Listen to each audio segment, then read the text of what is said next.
College should be a place of learning and not for grinding. The point of you being there is to learn skills for work and get certified via a degree, not to be scrutinized on how you'll be as a potential employee, especially when you're paying for it. And while there are plenty of examples I can use, I'm going to use the ones that I've personally seen, experienced, or witnessed from my time as a part-time student. For instance, the grades in a lot of these college classes shouldn't be so skewed by homework. And this is something I personally experienced as I was trying to build, learn, and grow outside of school and not sit here all day and pound sand on college homework. And I realized this pretty early on while I was trying to manage both activities. So since I wanted to apply my focus on my projects and learning on my own, I legit went and paid somebody else to do all of my homework for that class after sitting here and trying to balance it for 2 weeks. So the homework for that class was worth about 30% of the grade if I remember correctly, which means in order to get a passing grade using tests and other methods while failing all the homework, you basically had to ace the test completely with no mistakes. Because from my understanding, if you D a class in college, that's an automatic retake, or that's at least what I was told. In order to pass with a C, you had to A plus every test. Yeah, you had to get 100% or a perfect score because it's 70% of the grade. And if you dip down to a 69, then you automatically D it, which is a retake. So by paying somebody else to do my homework for me, all I had to do was just pass the test. And my first test when I was doing my own homework, I got a C, or I think a C minus or a D on it. It wasn't really great. And after paying somebody to do my homework for me, they got basically extra practice and worse scores, and I got better scores by doing less. And that's the issue. College shouldn't be built in such a way where you can literally pay for somebody to do your homework, do well on the tests, and still pass with flying colors, unless learning the underlying skills wasn't the main focus of the curriculum all along. And on top of these super grindy courses are the illusions of what college offers.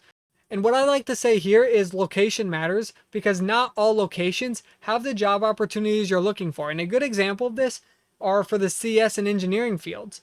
They're typically set up in cities that have major investment and venture capital firms. And the reason is pretty obvious because building a company that is in the fields of engineering or computer science is an expensive endeavor and you need a lot of capital to do so. Iowa, of all places, doesn't have such capital just lying around for investments into these firms or companies.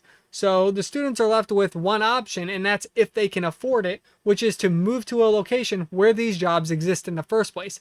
And this isn't even counting all the useless degrees out there already. This is just in degrees that colleges offer that don't really have jobs in their local vicinity. Students really have to keep that in mind and do their research about their location or plan to move out or save money to move out, because if you're in more of these kind of rural states where they don't really have a lot of CS or engineering places, then your only real option to make use of such degrees is to move to a place where those jobs exist. So let's say you ground through college, you got your degree, you moved to an area that had your jobs available, and at the end of the day, you still can't find a job because these degrees aren't worth as much as they were back in the day. Back in the day, you got your college degree and you were basically able to find a job pretty easily. But nowadays, college degrees are almost like barely able to get your foot in the door. And especially when you're paying such a large sum of money for such a piece of paper, that is not a good thing. So basically what we have here are tuition prices outpacing inflation while simultaneously offering less in return. But not only do they offer you less in terms of prospects,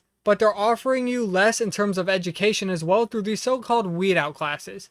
And these weed out classes exist to give companies the illusion that the classes were hard and that these are the best of the best candidates in a given field, even though that's not always necessarily true. And a good example of this is what I've seen in some of these CS classes. So what some of these colleges will do is they'll start you on Python because it's very close to the English language and easy to learn. I could probably bring some example code up here. So what they'll do is they'll teach you some of the very basics of programming.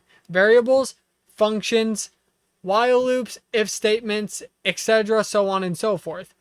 But what they won't teach you is object-oriented programming, and then they'll also move you into Java at the same time. So instead of sticking with the same language and learning a basic concept like object-oriented programming there and then moving into another language, what they're doing instead is they're taking those basic concepts that you've built in Python and then moving you into Java, where object-oriented programming is basically a requirement.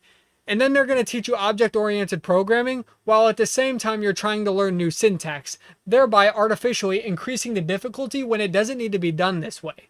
And while this is something I personally experienced while I was attending a college class in high school, I'm not the only person to experience this, as I also had a friend years later who was also about to experience it while transitioning from Python to Java, as they didn't cover object-oriented programming in Python, and summer break hit, and they're just like, okay, is there any tips or anything you could give me on things I should learn? And I told them, object-oriented programming, because I know they didn't teach you that in Python. He looked through his book, he said, yeah, that's like chapter what, 17 or something? We didn't even make it that far. And the instructor said, we'll learn that in Java. And no, if you're actually serious about giving students an education and getting them what they paid for, you should be teaching them in the best way possible and having them build the underlying skills, not artificially inflating the difficulty of the class. And the point here is these classes should not be made to be artificially more difficult than they have to be. These colleges should not be offering you less in terms of what you pay for while taking more money. Yes, I understand it's a business, but at least use that money and teach them what they're supposed to learn and instruct them. Isn't that the point of college? To teach you the skills you need to learn for a particular job, not artificially inflate the difficulty of the class and just make it more difficult so you can extract as much wealth as possible. And this is a really good reason on why there are some companies that are removing college requirements altogether, because they're not looking for who did the best in the class. They're looking for the people that have the best talent because they're in it to make money. And if you're not nurturing the best talent, then what point is there of having a college degree as a requirement if that's not offering you the best talent in the first place? If there are better talents that exist without a college degree, they're just going to drop the requirement altogether, because companies don't really care if your course is more difficult or not. They care, can they do the job and can they do it well? But college degrees still have their use. They can still be used to get your foot in the door for an actual interview, but they're no longer enough to just get you a job alone. And as for what works best on getting a job, based on what I've seen, is building a project of your own, because companies want to see what you're capable of, regardless of the field that you're in. And yes, while you do work on projects at college, the issue with college projects is you're not the only one working on those, and they tend to be quite simplistic. Meanwhile, if you were at home and you decided to just jump right into a project you wanted to work on and built it out on your own, it would be a lot more all-encompassing and showcasing exactly what you can do because you are passionate about building it out. And there's a reason projects like this either get you scouted or helps you in the interview process. And that's because companies are looking for talent and not a piece of paper with your name on it. That piece of paper is supposed to showcase that you have the skills necessary to do a particular job, but it doesn't even do that anymore.